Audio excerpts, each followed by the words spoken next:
Glória a Deus. Santo é o nome do Senhor. Vamos ficar de pé em reverência à palavra do Senhor? Vamos abrir nossas Bíblias sem perca de tempo. Segunda História de Reis. Segunda Reis, capítulo 20. Glória a Deus. Glória a Deus. Segundo livro de Reis, capítulo 20. Hoje, culto alusivo à família, culto da família. Deus é bom demais e o diabo não presta. Amém. Quem já encontrou, diga amém. Diz assim, versículo 1. Por esse tempo, o rei Ezequias ficou doente e quase morreu. O profeta Isaías, filho de Amós, foi visitá-lo e disse: Senhor Deus diz, ponha a tua casa em ordem, porque você não vai sarar. Apronte-se para morrer.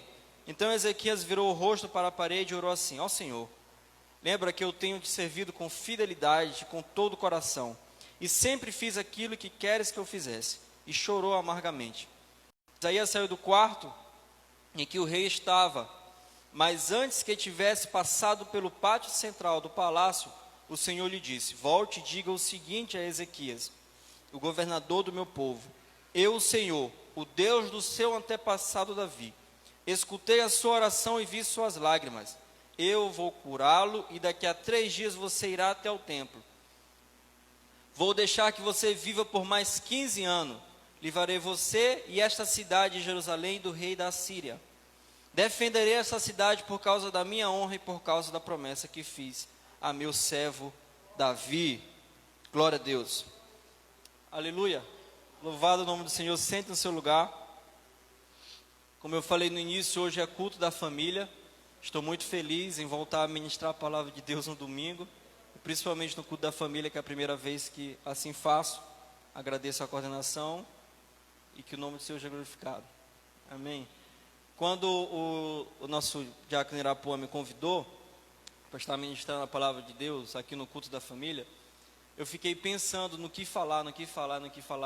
E veio na minha memória, uma vez que eu estava estudando sobre isso, e eu lembrei, que eu mesmo tinha colocado no meu coração: quando eu tiver a oportunidade de pregar no culto da família, eu vou pregar sobre isso. E se eu tivesse uma só oportunidade de falar para a família, essa seria a mensagem da minha vida para falar sobre a família. Então eu quero pregar justamente hoje, em que você também receba essa palavra. Eu acho que ficou bem claro o tema dessa noite. Ponha em ordem a tua casa, porque hoje mesmo você morrerás. Estamos falando aqui do rei Ezequias, um dos grandes reis de Judá. Rei Ezequias começou o seu reinado com 25 anos de idade, e essa passagem está mais ou menos uns 700 anos antes de Cristo. Então era um rei muito conhecido, porque o rei Ezequias foi um rei íntegro, um rei bom, um rei comparado ao rei Davi, um homem de coração justo, um homem que se entregou verdadeiramente a Deus. Ele reinou por 29 anos em Judá. Bem, o rei Ezequias, ele tem essa peculiaridade. Qual é? Que 2 coisas grandes aconteceram em seu tempo. Uma foi a invasão do império da Síria. Esse que, se não fosse a mão do Senhor, seria o primeiro grande império. Nós tivemos depois o babilônico, nós tivemos depois o império romano, que são os impérios que dominou o mundo todo. E do rei da Síria ia acontecer a mesma coisa, mas o Senhor livrou o povo de Judá do grande rei Senaqueribe. Então o rei Senaqueribe levou quase que 200.000 soldados perto dos muros de Judá e começou a insultar, os seus soldados começaram a insultar, não só Judá, não só o seu povo, não só o rei Ezequias, mas começou a insultar o nome de Deus. E aí você já sabe como as coisas terminam. Quando alguém começa a insultar o nome do Deus Todo-Poderoso, aquele que nunca perdeu uma guerra, você já sabe como as coisas terminam. E ali teve esse grande acontecimento. O rei Ezequias se humilhou, vestiu pano de saco, e o profeta contemporâneo da época era nada mais, nada menos que Isaías. E aí ele foi até Isaías e perguntou: olha só, esse homem aí está afrontando a mim, que sou rei desse povo, que me coloco no lugar de Deus, que sou homem segundo o coração de Deus, está afrontando esse povo e está afrontando principalmente Deus. Aí Isaías, usado por Deus, fala: não te preocupe, vá, que o Senhor já assumiu essa guerra, porque é o nome dele que está em jogo. Naquela mesma noite Deus enviou o anjo, e numa noite só matou 185 mil soldados do rei da Síria. Uma noite só. E nós temos outro caso emblemático em Ezequias. Qual é? Que ele ficou doente. Então, quando no versículo 1 fala assim, ó, por aqueles tempos, está falando justamente da guerra que ele teve com o rei Senaqueribe. Por aqueles tempos, Ezequias ficou doente. Ele estava com duas lutas muito grandes. Uma com um grande rei da época, e outra consigo mesmo, de saber se ele ia ou não sobreviver àquela doença. Como se tratava de um furúnculo, né, que está escrito na palavra, possivelmente era um câncer terminal que apareceu na pele dele. E aí Isaías falou muito bem: olha, põe a tua casa em ordem, porque tu vai morrer. Deus falou que tu vai morrer, então põe a tua casa em ordem. E ali, depois de receber essa profecia, de um dos grandes homens que já pisou nessa terra, que foi o profeta Isaías, ele não aceitou aquela profecia, e se humilhou, e se prostrou, e adorou a Deus, pedindo a ele que fosse revertida essa profecia. A oração do justo é capaz de reverter até profecia. É mais poderosa do que profecia. Vocês creem nisso, gente? E isso aconteceu. Quando ele recebeu aquela profecia, e de fato iria acontecer, ele se prostrou, se humilhou e rogou ao Pai para que mudasse aquela história. Antes que Isaías saísse do palácio, ele teve que retornar e dizer: ei, Deus te deu mais 15 anos de vida. E não só isso, vou voltar à sombra do sol 15 graus para dizer que eu sou o Deus da tua vida. Glória a Deus, isso é muito lindo, né, gente? Mas, como toda oração, e não sei se vocês já perceberam, mas toda oração é uma via de mão dupla, não via de mão única. Vocês acreditam nisso, sim ou não? Sim ou não, gente? Amém. A oração é uma via de mão dupla. Então você não chega até Deus só pedindo, você também vai receber ordens. E quando você recebe, você entrega. E Deus recebe e te entrega, você recebe e entrega. A oração era para ser isso, era para ser uma conformidade à vontade de Deus. E não só Deus escutar a sua vontade, Ele vai se conformar à sua. Na verdade é uma via de mão dupla, você pede a Deus, porque Ele nos ensinou a pedir. Pedir, pedir, dá-se-vos-á, bater e bater e achará. Foi Ele que nos ensinou a fazer isso, porque Ele é um Deus de relacionamento. Só que Deus, Ele pediu algo a Ezequias. Vamos abrir em 2 Crônicas, Vamos abrir 2 Crônicas 32. Segundo livro de Crônicas, capítulo 32, e depois vocês voltem para cá. 32, versículo 25.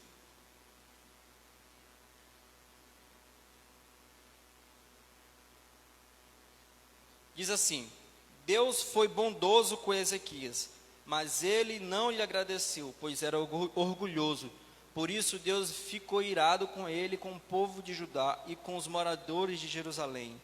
Olhem só, o rei que tinha recebido da mão do Senhor tanto o livramento, quanto a salvação e muito mais os 15 anos de vida, ele foi orgulhoso perante Deus e não aceitou a única coisa que Deus pediu para ele. Imagine só se Deus virasse para você e falasse: irmão Samuel, antes de você, eu quero uma coisa tua. Antes de você morrer, eu quero uma coisa tua. Irmão Ítalo, antes de você morrer, já já você vai morrer, eu quero uma coisa tua. Imagine só se Deus virasse para você e falasse isso. Será que você não colocaria seu tempo? Será que você não gastaria o seu dinheiro? Será que você não colocaria toda a sua disponibilidade nisso? Quando você gasta tempo, dinheiro e disponibilidade, é um sinal que aquilo é sua prioridade. Então, se você está gastando dinheiro, tempo, disponibilidade na sua faculdade, saiba, a sua faculdade é a sua prioridade. Se você está fazendo essas 3 coisas, no seu emprego, no seu serviço, isso é a sua prioridade. E Deus está sempre sendo deixado de lado. Então, quando o rei Ezequias recebeu isso, era para ele ter gastado tanto tempo, a sua disponibilidade e o seu dinheiro em uma coisa que era prioritária. Uma ordem só que Deus deu a ele: ponha a tua casa em ordem. E essa é a ordem que Deus está nos dando nessa noite. Põe a tua casa em ordem. Existe só duas coisas que você vai fazer: a ação e a omissão. Você não tem outra alternativa. Quando se trata de colocar a casa em ordem, não tem outra alternativa: ou a ação ou a omissão. As duas coisas você está fazendo. É como se você tivesse com um barquinho, e esse barquinho está indo agora para o desfiladeiro. E você naquele rio, você tem quantas opções? Ou tentar nadar, ou ficar no barco para morrer. Não existe a opção, não vou fazer nada. Tem essa opção? Porque se você não fizer nada, você já escolheu uma opção. Não ter opção é opção. Mas quando você não faz nada, você está escolhendo. E é isso que dá quando a gente não dá valor para a nossa família. Quando nós não colocamos, não temos, nós gastamos nosso dinheiro, quando nós não gastamos a nossa disponibilidade, o nosso tempo, nós caímos no grande erro da omissão. Nós continuamos no barco, e esse barco vai para o desfiladeiro, e a gente só vê o prejuízo lá na frente. E quando acontece, já é tarde demais. Então vamos lá. Para exemplificar e para colocar as coisas mais práticas no seu devido lugar, para que a gente saia daqui sabendo o que fazer e como que a gente vai colocar a nossa casa em ordem, visto que foi uma ordem de Deus, eu separei 3 coisas que a gente deve construir para colocar a nossa casa em ordem. A primeira coisa a gente vai aprender com Neemias. Neemias capítulo 2. Neemias capítulo 2.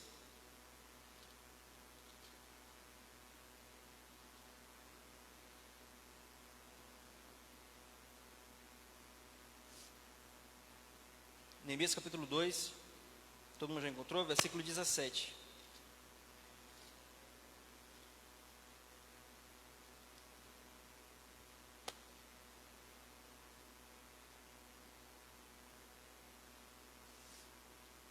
Neemias capítulo 2, versículo 17, diz assim: Mas eu lhe disse, vejam como é difícil a nossa situação. A cidade de Jerusalém está em ruínas, e os seus portões foram destruídos. Vamos construir de novo as muralhas da cidade e acabar com essa vergonha. Nós estamos um pouquinho mais à frente ao rei Senaqueribe, em uma situação muito desastrosa da cidade de Jerusalém. A cidade de Jerusalém, o termo aqui é muito bem usado, estava em ruínas. Ruínas eram escombros, são pedras sobre pedras que mostrou que ali houve vida, que ali houve alegria em algum momento, mas que apenas agora está o sinal de descaso e que tudo aquilo já se acabou. Mas engraçado é que quando Neemias volta para reconstruir a cidade e recebe isso de Deus, o que ele tenta fazer logo? Vamos construir de novo as muralhas da cidade. Sabe, mesmo estando em ruínas, Jerusalém era importante para Deus. Tanto é que a nossa cidade, quando chegaremos no céu, o nome é Nova Jerusalém. Jerusalém é um sinal de Deus, é a cidade de Davi, é a cidade de Deus que Deus escolheu habitar, e seu filho andou por lá. Jerusalém é importante demais. Mesmo em ruínas, Jerusalém era a cidade escolhida de Deus. Aí você pode pensar, Sidney, é muito legal falar sobre família, principalmente da gente colocar a nossa casa em ordem, mas a minha já se acabou. Meu filho já está nas drogas, a minha filha está se prostituindo, eu não sei para onde é que estão os meus primos, todo mundo não fala mais com ninguém, a gente não tem mais aquela ideia de família. Tudo que você falou a respeito de ruína é a minha casa hoje. Eu só consigo ver os escombros de que em outrora foi uma família feliz. Eu só consigo ver ali a imagem de que alguém ali habitou e se alegrou, mas nesse momento está em ruínas. Assim como a cidade de Jerusalém, ela continua sendo importante para Deus. A família continua sendo importante para Deus. Deus veio na terra para resgatar a mim e a sua família. E você, na fé, vai agarrar na mão da sua casa e vai levar junto com você naquele céu de glória. Você vai ser o agente transformador para a tua casa. Você vai ser o agente transformador para a tua família. Deus tem projeto para a tua família. Mesmo que ela esteja em ruínas, nesse momento não é o momento de voltar e tentar reconstruir as casas. Primeiro, vamos construir um muro para protegê-la. Mesmo que esteja em ruínas lá dentro, nós vamos protegê-la antes de tentar fazer qualquer coisa. Amém? A primeira coisa a ser construída, mesmo que esteja em ruínas, é o muro da cidade, é o muro da nossa casa. Por quê? Uma certa feita eu estava em casa, dormindo, e de repente eu escuto a janela da cozinha abrindo. Aí eu, tem alguém entrando em casa? Aí eu, primeira coisa, não sei se alguns irmãos sabem, mas eu sou policial já faz 8 anos. E assim, um juiz, qualquer coisa que ele faz é por meio da sua autoridade. O político por meio da sua influência. E o policial é a arma, tudo resolve. É o resolve, né? Resolve, o pessoal fala. E eu peguei logo aqui a pistola, fui saber quem que estava entrando em casa. E de fato tinha alguém entrando. Quando eu vi, era nada mais nada menos que um demônio. Entrando por entre as grades. E eu olhando aqui, mesmo sem ter reação nenhuma. Ele entrou por entre as grades, silhueta de um homem, um corpo todo escuro com os olhos vermelhos. Entrou, ficou acocado na cozinha me olhando. E eu, me tremendo, claro. Peguei a pistola, ia dar um tiro naquele miserável. Claro, né, gente? O que aconteceu? Eu acordei, era um sonho. O que eu aprendi com aquele sonho? Que eu estava lutando com as armas erradas. Sabe, tem coisas na nossa casa que a gente pensa que tem um domínio, ou que pelo fato de a gente ter alguma coisa, a gente vai saber lidar. Mas com o lado espiritual, queridos, ou é oração, ou é oração. Você vai se acabar porque você está lutando com as armas erradas. E ali coisas espirituais, demoníacas, entram no seu lar, na sua casa, e você está dormindo. Ou você está confiando em uma arma que não tem poder nenhum. Não é isso que Deus nos chamou. Deus nos chamou para ser torres de oração na nossa casa. Preparar a nossa casa para receber a coisa de Deus, mas primeiro vamos protegê-la. Não vamos deixar entrar. Sabe, está cada vez mais difícil ser crente, vocês sabem disso. A perseguição já está aí na porta. Vocês sabem que isso é verdade. E agora, você vai deixar os muros abertos? Você, como pai de família, vai deixar o muro aberto? Em Mateus 13, Jesus fala a respeito de uma parábola. Versículo 24 e 25, ele diz assim: Jesus lhe contou outra parábola dizendo: o reino dos céus é como um homem que semeou boa semente em seu campo. Mas enquanto os homens dormiam, veio o inimigo e semeou o joio entre eles e se foi. Em Mateus 12, versículo 29, ele conta uma outra parábola bem parecida e diz o seguinte: ou como pode alguém entrar na casa de um homem valente e furtar os seus bens, se primeiro não amarrar o valente e depois saquear a sua casa? São duas parábolas que mostram exatamente até como Jesus olha um homem dentro de casa. O homem é de fato para ser o protetor da casa. É para ser a torre protetora daquele lar. É que a sua esposa e seus filhos fiquem tranquilos porque tem um homem de casa. Não só isso, mas tenha um homem de oração dentro da minha casa. A torre de oração tem que ser feita prioritariamente pelos homens. Porque senão nós conhecemos que as mulheres são as mulheres de oração, não é verdade? Nós temos essa ideia de que quem é de oração é as mulheres, queridos. Nós, homens, temos que ser a torre de oração da nossa casa. Nada pode falhar, nada pode faltar. Nós que deveríamos ser ali aquela torre de oração, como eu gosto de dizer. Proteja seu lar, proteja sua casa. Sabe, eu sei de casos de meninas que transam em casa quando o pai não está. E o pai não tem noção do que está acontecendo. Não tem noção. De meninos que se prostituem e o pai está na igreja, não tem noção do que está acontecendo. São pessoas que deixam entrar o inimigo dentro de casa, porque ele está dormindo. Mas se perguntar o que está acontecendo em Brasília, ele vai saber. Se perguntar para ele quantos pontos o time dele está faltando para entrar no campeonato, ele vai dizer exatamente até quem pegou cartão amarelo. Coisas de prioridade, querido. São coisas de prioridade. A sua casa está sendo atacada pelo inimigo diariamente. O inimigo tem entrado e você está dormindo. Porque enquanto os homens dormem, o inimigo entra na casa, planta o joio e sai. Joio não é algo que dá para ser identificado, não.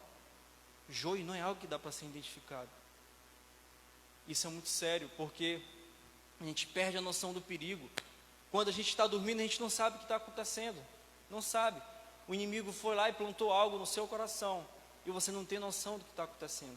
Aí depois você se pergunta: por que minha filha escolheu o namorado e continua namorando alguém que eu desaprovei? O inimigo já entrou ali, querido. E olha, e já plantou a semente e foi embora. E foi embora. Você tem noção do que é isso? E depois, sabe as consequências que essa menina vai ter de namorar com esse cara e de casar com ele? E isso debaixo do seu nariz. São coisas que acontecem quando os homens dormem. Quando os homens dormem. E aí a gente tem essa preocupação de tentar fazer muitas coisas para proteger o nosso lar. E às vezes a gente esquece do essencial. O muro espiritual tem que ser construído por mim e por você. A nossa família é importante mesmo que ela esteja em ruínas nesse momento. O Senhor fez todo um plano de salvação para a família. E nós estamos incluídos nesse plano de salvação. Nós somos habitação do Espírito. Nós somos noiva do Filho. Mas nós somos uma família para Deus. A segunda coisa que eu quero que vocês entendam, que a gente tem que construir. A primeira é um muro.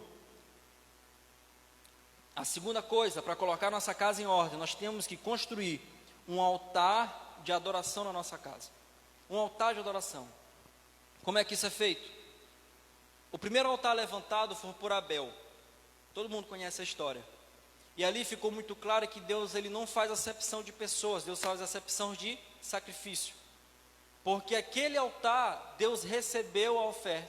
Do seu irmão, Deus rejeitou a oferta. E aquilo que a gente descobre é que existe uma oferta que a gente pode entregar a Deus dentro dos nossos lares. Não necessariamente você tem que vir para cá todos os dias. Aqui tem culto todos os dias e nem era para ter. Por quê?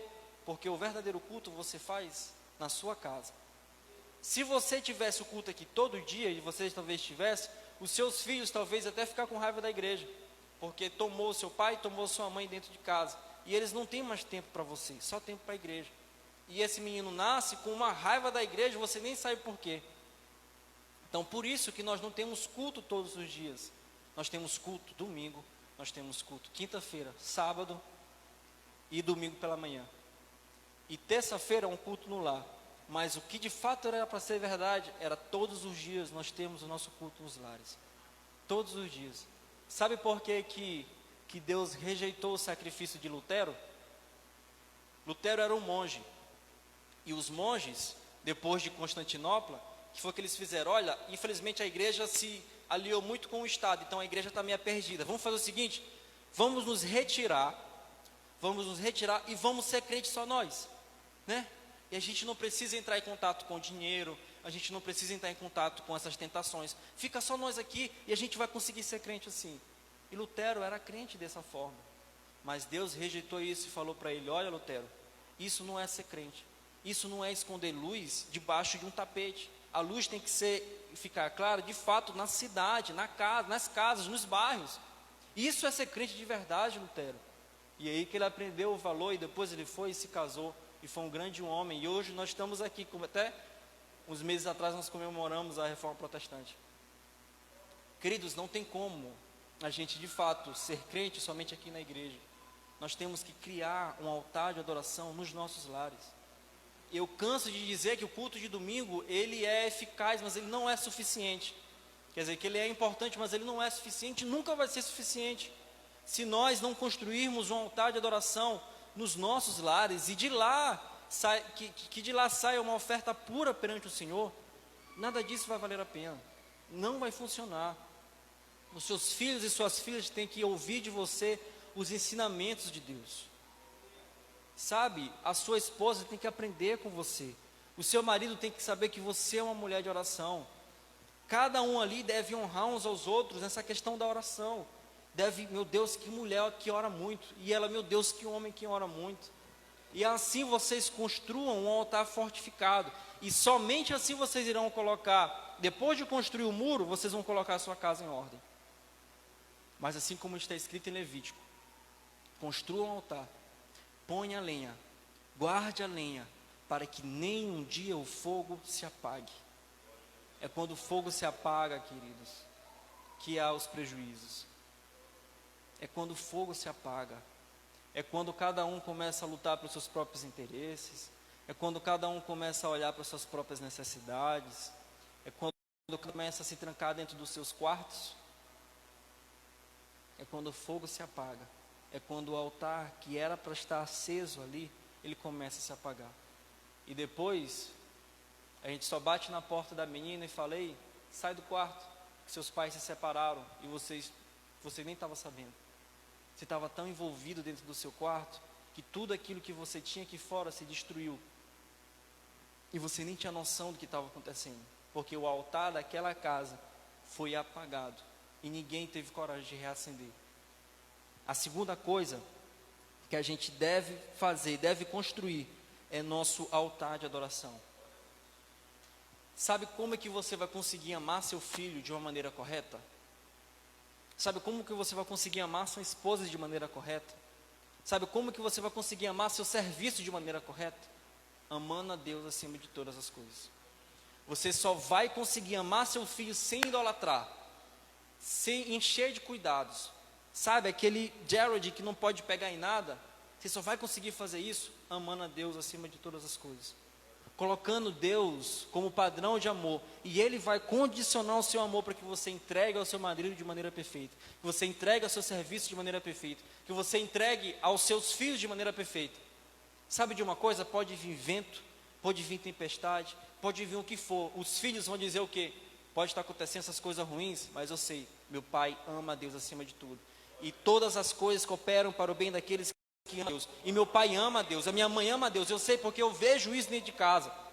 A confiança dos seus filhos e a confiança da sua casa não vai estar no seu salário, que pode falhar, não vai estar no seu cartão, que pode bloquear, não vai estar no seu serviço, que pode ser demitido. A confiança do seu lar vai estar no seu amor a Deus. E amar a Deus, todas as coisas vão cooperar para o seu bem. Esse é o segredo. O altar de adoração só vai ser construído por pessoas que amam a Deus, e elas ali junto vão amar a Deus e vão condicionar seus corações em amor a Deus. Somente assim aquela casa vai estar firmada na rocha. Que rocha é essa, Sidney? Era amar a Deus acima de todas as coisas. Amar a Deus acima de todas as coisas. A terceira coisa que a gente deve construir no nosso lar, para colocar ele em ordem, a primeira coisa é o nosso muro. A segunda coisa é o nosso altar de adoração. A terceira coisa que nós iremos construir é nossa escola. E nessa escola eu separei aqui 3 coisas. Porque, pelo que eu vi, pelo que eu já li, principalmente em Provérbios, que fala muito sobre criação de filhos, e Provérbios 22, versículo 6, creio que todo mundo aqui sabe de cor. Se vocês até quiserem recitar comigo, seria uma boa. Ensine o seu filho no caminho que deve andar, que quando crescer... Ensine a criança no caminho que se deve andar, que quando crescer não se desviará dele. Como nós iremos ensinar? Eu separei aqui 3 lições sobre a nossa escola que nós iremos construir dentro do nosso lar, para colocar ela em ordem. A primeira lição é ensinar aos nossos filhos o valor da família. E isso, como eu falei para vocês, não é questão de você querer ou não, você já está ensinando. A vida e a criação de filhos já é uma escola, mesmo que você saiba ou não. A diferença é que as pessoas que não sabem que estão matriculados costumam ser os piores professores. Vocês entenderam? As pessoas que não sabem que são os professores costumam ser os piores. Porque a pior ignorância é não saber das coisas. A pior ignorância é ser ignorante sem saber que é ignorante. Eu estou bem prolixo hoje, né? Brincadeiras à parte, queridos. Se você é pai, se você é mãe, você é um professor da vida. E seu filho vai saber como amar a sua mulher, olhando como você ama a sua esposa. A sua filha vai saber como amar seu esposo, e como se submeter, e como amar, e como cuidar, como você faz com seu esposo. Sabe que existe um prejuízo tremendo quando o cara é autoritário, mandão, mesmo aquele cara que é brigador e tal. Quando uma filha olha para essa situação, sabe o que ela vai colocar no seu coração? De maneira nenhuma eu vou querer isso para a minha vida. E quando ele casa, ela leva isso para o seu consciente. E aí quando o marido até pede uma coisa, ela está pedindo: tu pode, por favor, pegar uma água para mim? Tu não vai me mandar, porque homem nenhum vai me mandar. Queridos, ela aprendeu de casa isso, sem saber que você estava ensinando. Você vai colocar uma pessoa no mundo com diversos problemas emocionais. Diversos. Isso é culpa sua. Você não está sabendo educar essa criança. Você não está tendo a dimensão que ela está numa escola. E uma escola muito mais importante daquela que você deixa lá durante as manhãs. É a escola da vida. É a escola que ela vai aprender todas as coisas. Ela só vai aprender o valor da família quando você reunir todo mundo. Ei, vamos almoçar todo mundo junto. Não vamos almoçar todo mundo não, parecendo igual doido, cada um para lá, outro para cá. Vamos almoçar todo mundo junto. Vamos fazer os aniversários todo mundo juntinho. Vamos tirar nossas fotinhas, nem que seja um bolinho de trigo ali. Ela só vai saber o valor da família quando você der valor a essa família. Ela só vai saber como aquilo ali é bom quando você demonstrar para ela que aquilo é a coisa mais maravilhosa que tem no mundo. Então, aproveite todas as datas comemorativas. Faça isso com afinco, não deixe passar nenhuma. Faça isso para que ela entenda que a família é a coisa mais importante que ela tem nesse mundo. Que quando ela estiver até longe, ela saber, eu posso voltar lá para casa, porque lá em casa tem uma família que me ama. A primeira coisa que você vai ensinar ao seu filho é o valor da família. A segunda coisa é o compromisso com a igreja. Saiba, nós estamos em uma corrida e passando o bastão para a próxima geração. E aí, em 1960, houve um dos principais revivamentos da Europa, iniciando ali na Holanda. Hoje, gente, a Holanda é um dos principais países pós-cristãos do mundo. Maior índice de prostíbulos, de ateus e de tudo aquilo que você pensa que está fora das escrituras. As igrejas se tornaram pubs, que são os bares abertos. As igrejas, não estou nem falando os bares que foram abertos nas igrejas que se acabaram. Vocês têm noção disso? Uma geração foi capaz de destruir o evangelho em um país. Uma geração que não soube ensinar, não soube pegar, colocar sua casa em ordem e passar o bastão. Não soube. E tudo isso se acabou. Então, o compromisso com a igreja é algo fundamental. Eu falei a respeito do altar de adoração, mas ela não exime, não tira o valor da igreja. De maneira nenhuma. Lá você vai aprender a ser igreja. Os seus filhos vão saber se você tem ou não compromisso com a igreja, com o seu horário no culto. Como você se arruma para a igreja. Como você luta pelos seus irmãos. Como você às vezes tira de onde não tem para ajudar um irmão. Como você sai de casa para visitar algum irmão. Como você se preocupa com os irmãos. Como você ama seu pastor. Cuida da casa do Senhor. Enquanto você for desleixado na casa de Deus, com os cultos da semana, que toda quinta-feira você não vem, porque tem alguma coisa para você não vir, e você sabe que você não vem porque você não quer. Você ensina para os seus filhos, desde muito pequenininho, que a igreja não é tão importante assim. Que a igreja ela pode ficar um pouquinho de lado, não tem problema nenhum. Você vai estar passando bastão muito pesado para os seus filhos carregarem, que quando pegar, ele vai cair. Preste atenção nisso, queridos. O amor a Deus, ele está condicionado a ser participante de uma igreja viva e eficaz. E você faz parte disso. Você faz parte disso. Então deixa ele ver o seu esforço, que mesmo cansado vocês vinham para o culto. Deixa ele ver o seu esforço, que mesmo cansado você está adorando a Deus, levantando as mãos aos céus. Quando você olha o rei Ezequias, e quando ele recebeu a notícia, meu irmão João Vitor, que ele iria morrer, o que aconteceu? Ele prostrou. Adorar significa prostrar. O que a gente faz? A gente tira a adoração de se prostrar. A gente tira, colocar adorar a Deus é adorar. Se prostrar, quem quiser que se prostre. Mas na verdade, querido, a adoração é o movimento do corpo. Quando você está tão triste, desanimado, acabado, às vezes com uma notícia, o que seu corpo faz? Ele se definha. Quem já passou por isso sabe o que eu estou falando. Seu corpo se definha, você tem vontade só de ficar no chão e não levantar. Porque a tua alma está linkada junto com o teu corpo e você não consegue se despedir dela. Da mesma forma, quando você adora a Deus, você não adora sentadinho, bonitinho. Você adora a Deus com tudo que você tem. Assim como você grita gol no seu time. É tudo que você tem. Eu sei que o time é mais importante para você, eu sei. E os seus filhos também sabem. Seus filhos sabem quem de fato você ama. Se é o seu time, ou a igreja, ou Deus. Então seus filhos sabem, não se preocupem. Então, queridos, adorar a Deus é se prostrar perante Ele. É levantar mesmo quando alguém não pede para levantar. É chorar porque em Isaías 66 fala que os céus não comportam a presença de Deus. A terra é o estralato dos seus pés, é os cabelos dos teus pés. Mas Deus, Ele escolheu habitar em um coração contrito e humilde. se você não tiver o coração contrito, seus filhos sabem que você nunca chorou na presença de Deus, que você talvez seja muito maduro para que chorasse na presença de Deus. A presença de Deus, ela nunca te constrangeu. Talvez você nunca o amou de fato, nunca sentiu o Espírito Santo de fato. É por isso que você não se emociona na casa de Deus. É por isso, porque seu coração é duro, você segura a emoção, porque você não quer chorar. É justamente isso. Queridos, isso é uma vergonha. O nosso próprio Deus, que veio em carne, ele chorou quando o amigo dele morreu, mesmo ele sabendo que ele poderia salvá-lo, ressuscitá-lo, porque ele era homem, queridos. Nós não somos melhores que nosso Senhor, muito pelo contrário, nós precisamos dele por tudo aquilo que nós temos. Deixe seu filho te ver chorando na presença de Deus. Ensine seu filho que a melhor coisa que você tem é a igreja, é a casa de Deus, é estar na casa de Deus e dizer assim como Davi: alegre-se comigo e vamos à casa do Senhor. E só uma coisa eu peço a Deus, que eu possa habitar na casa do Senhor todos os dias da minha vida. Que seus filhos aprendam isso com você, queridos. Que seus filhos olhem para você e digam: eu quero ser igual ao meu pai, amar a Deus igual ao meu pai, ter as experiências de Deus igual ao meu pai tem. A terceira coisa que você vai ensinar com seu filho, uma a respeito da família, outra a respeito da igreja e outra a respeito de como ser um vaso.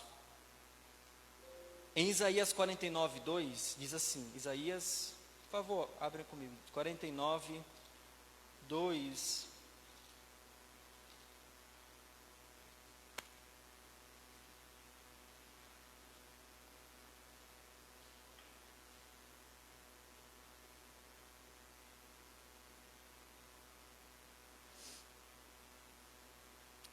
aleluia a Deus, amém? Diz assim: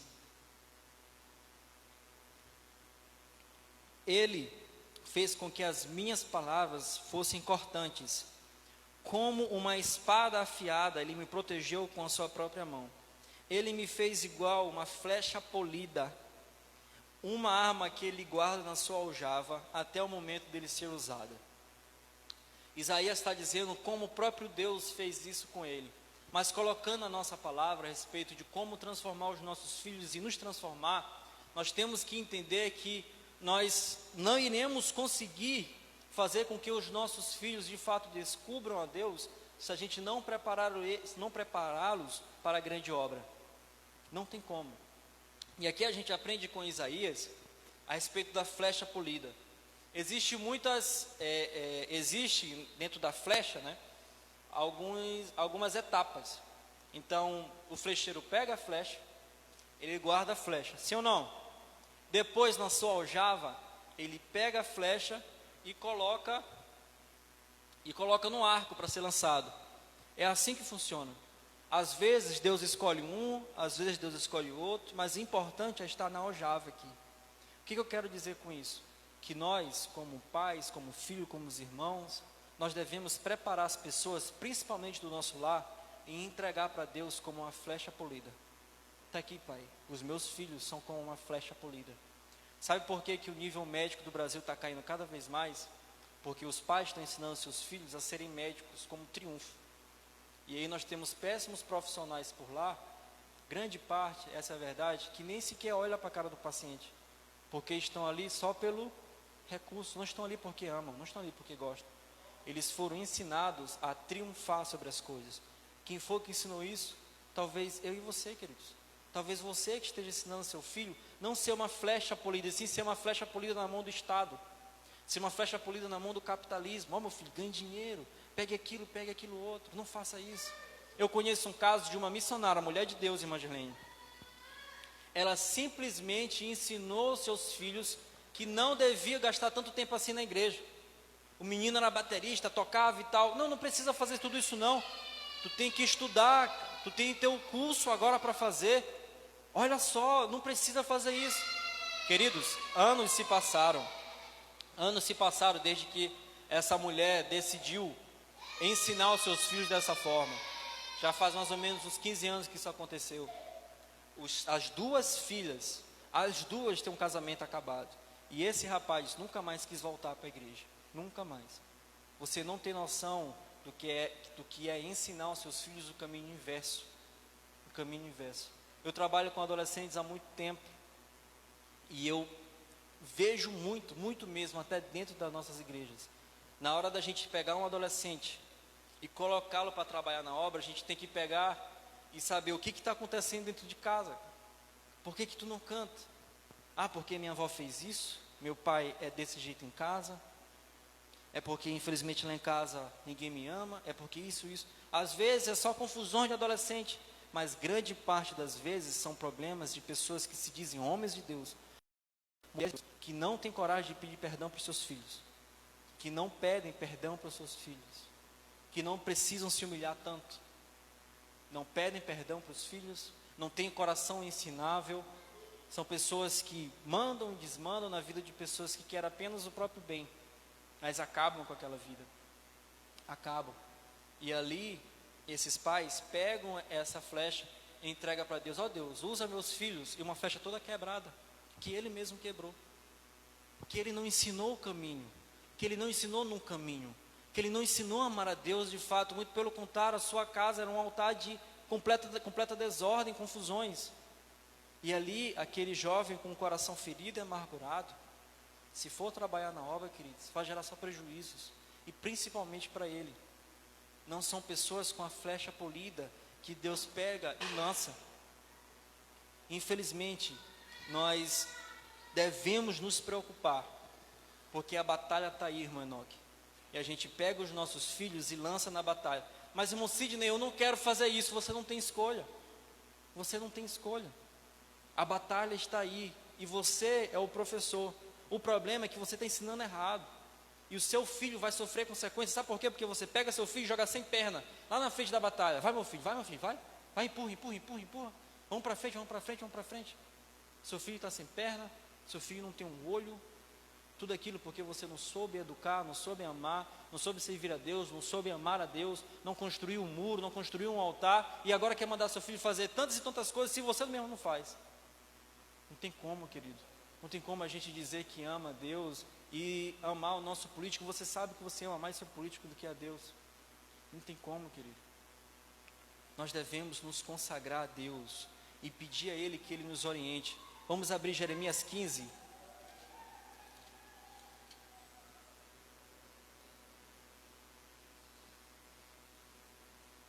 Jeremias capítulo 15.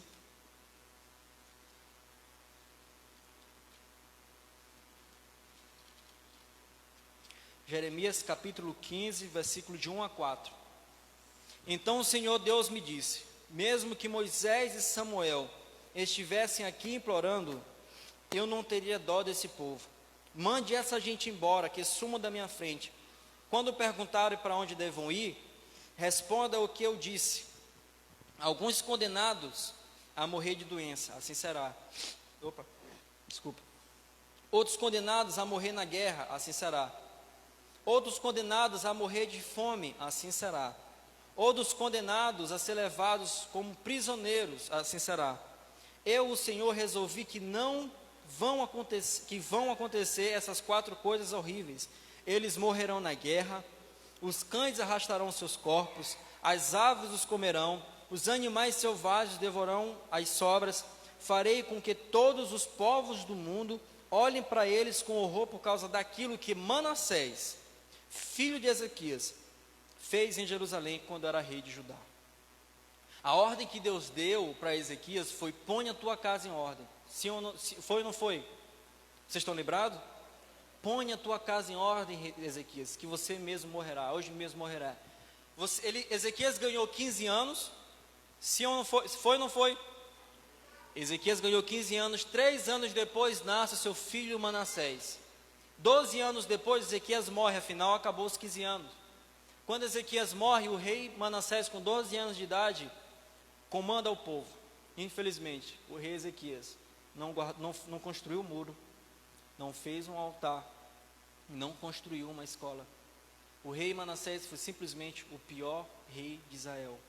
O cara colocou o poste da rainha Azerá, da deusa Azerá, dentro do templo do Senhor, profanando o templo. Ele cultuava, ele tinha visões, ele cultuava as estrelas, ele até sacrificou o seu filho ao deus Moloque. tudo o que poderia ser feito de ruim, ele fez. A palavra do Senhor fala que o rei Manassés foi pior do que as outras nações. Ele conseguiu ser pior do que as outras nações idólatras. Tudo isso porque o rei Zedequias não vigiou. O exílio babilônico foi gerado na casa do rei Ezequias. O exílio babilônico foi gerado na casa do rei Ezequias. Essa passagem de Jeremias estou tratando há 100 anos depois do que Isaías falou para o rei Ezequias. Então tudo aquilo que aconteceu, Deus já tinha falado para Ezequias: ponha a tua casa em ordem, porque hoje mesmo tu morrerás. Quer ver? Vamos voltar para 2 Reis 20. 2 Reis capítulo 20. Eu estou encerrando, meus irmãos.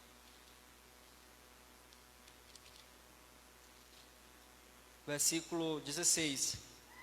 Então Isaías disse ao rei: o Senhor Deus diz que vai chegar o tempo de tudo aquilo que está no seu palácio, isto é, que teus antepassados ajuntaram até hoje, será levado para a Babilônia, não ficará nada.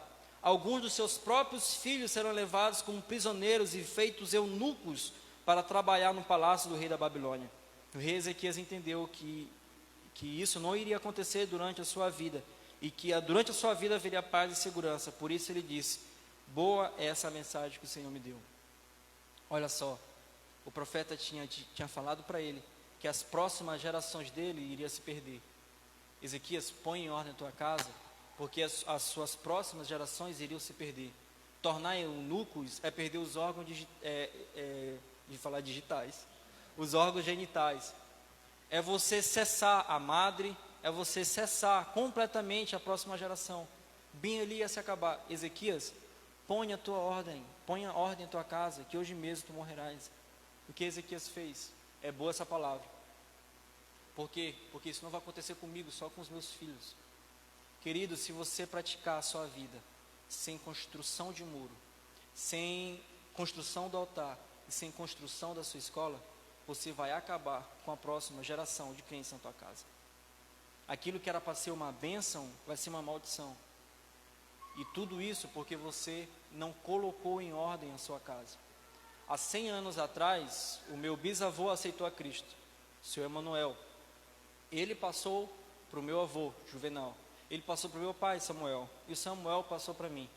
100 anos se passaram. Eu estou cumprindo a palavra do Senhor, que a bênção do Senhor acompanharão até a 4ª geração. Olha só, queridos, agora comigo, que eu tenho que passar essa bênção para a minha próxima geração. E eu que vou passar isso, a responsabilidade é minha, querido. A responsabilidade agora é tua. E o mundo está cada vez pior. O meu avô materno, ele teve uma vida pregressa muito longa, né? Então foi mais de 20 anos aí bebendo e fumando. E quando ele se converteu, irmã Maria José, ele já tinha muitos problemas de saúde. E uma vez eu estava lá tomando café na casa dele, foi o que ele disse para mim: meu filho, eu fui no pneumatologista. Sabe o que ele falou para mim? Que eu não posso mais gritar, porque o meu pulmão foi muito afetado pelo cigarro de muito tempo. Sabe o que eu disse para ele, meu filho? Hoje o senhor é pregador da palavra. E se que tiver...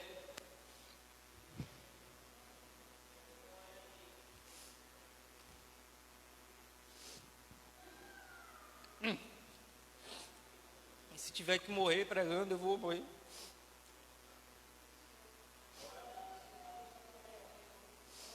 Queridos, hoje o sangue que corre em minhas veias foram de grandes homens.